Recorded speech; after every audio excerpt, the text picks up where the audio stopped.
Your commentator is Basil Rysdale.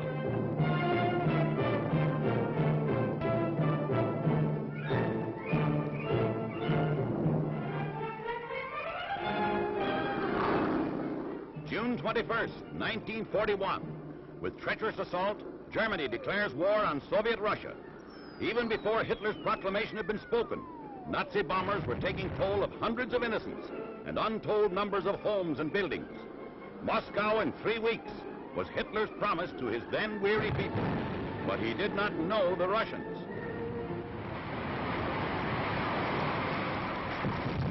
With lightning-like speed, the Red Army assembled and went into action. Its men and its tanks were ready to fight the greatest defensive battle the world has ever known.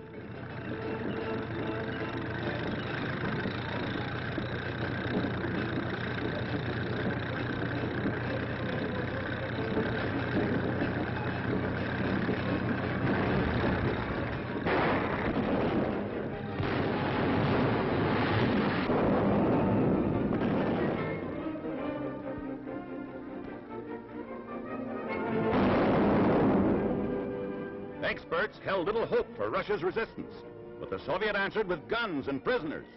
Prisoners amazed at the Red Army fury. Prisoners disillusioned and weary. Every man, woman, and child in Russia joined in the fight.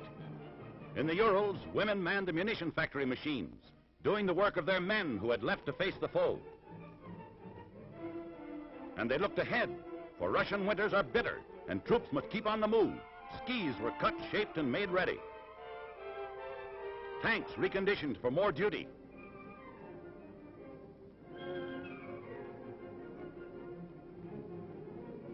Stalin, on November 7th in Red Square, Moscow, rallied his fighting troops. With the German army only 30 miles away, Russia's army was ready to deal with the treacherous enemy.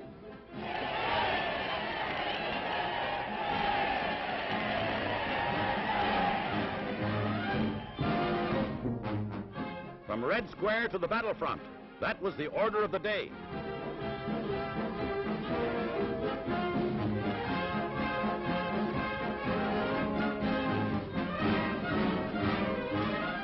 The Russian winter had arrived, Russia's greatest ally, and all Russia was ready to fight. The Germans had been stopped and hurled back. They had lost their first great battles of the war. Skillful Russian gunnery and unending vigilance had stymied the German blitz.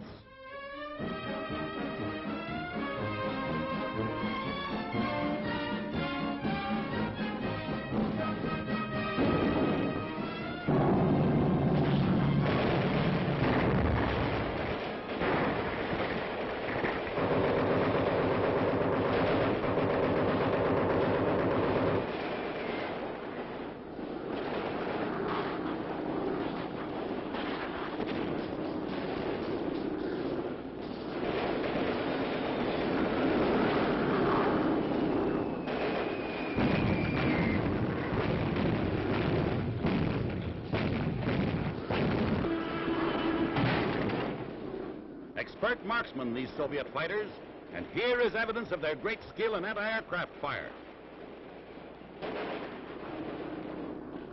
Russia's soldiers know that bitter winter warfare is just old-fashioned warfare. They understand camouflage. They have the will to fight.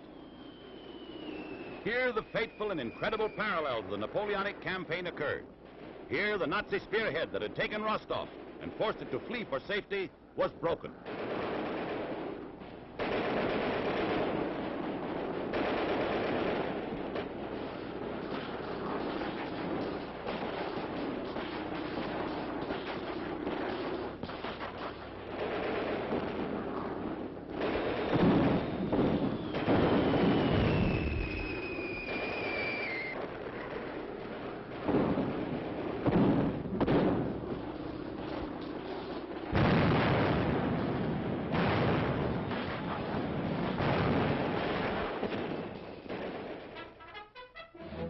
Under cover of Russia's heavy artillery, the cavalry goes into action.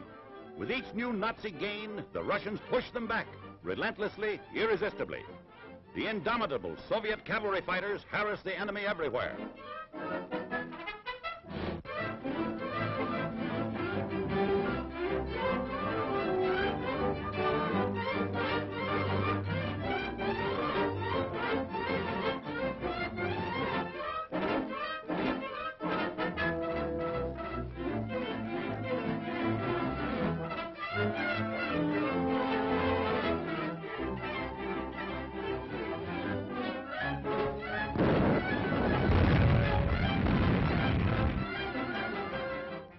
While the Luftwaffe is grounded, the Soviet Air Force, manned by skilled fighter pilots, joins the great defensive.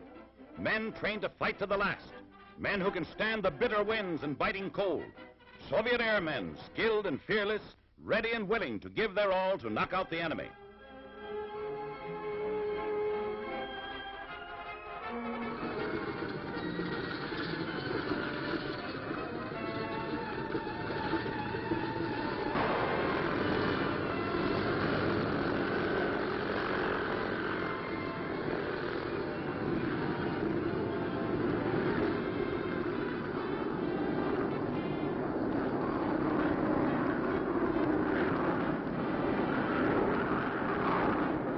German tank road is sighted, but it soon will be a useless jumble of shell holes and blasted terrain.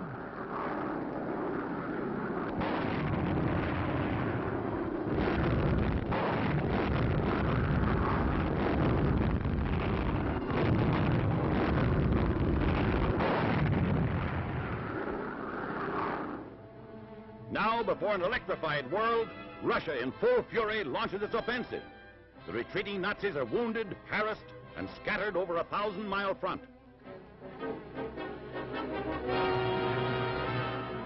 Despite the Arctic cold, the Red Army employs its great 52-ton assault tanks.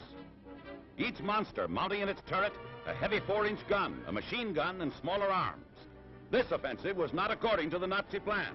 Russia was prepared to meet the threat and tear it to beaten bits.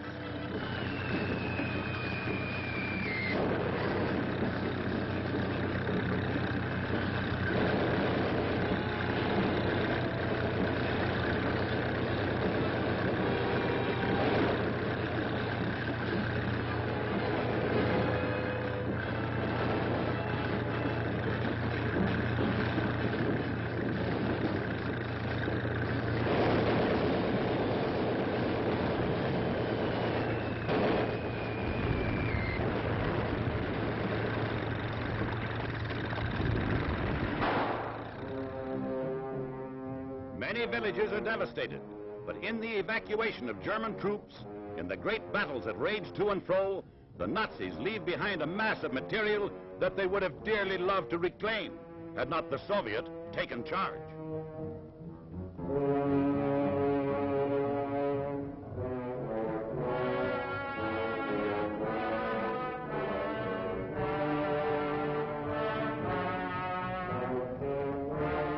Prisoners, ill-clad for 30 degrees below zero, hungry, frozen.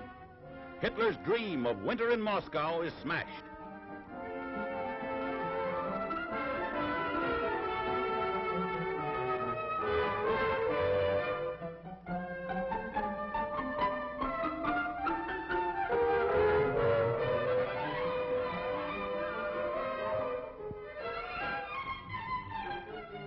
Forlorn and bewildered, captured Nazi troops now await the command of their victors.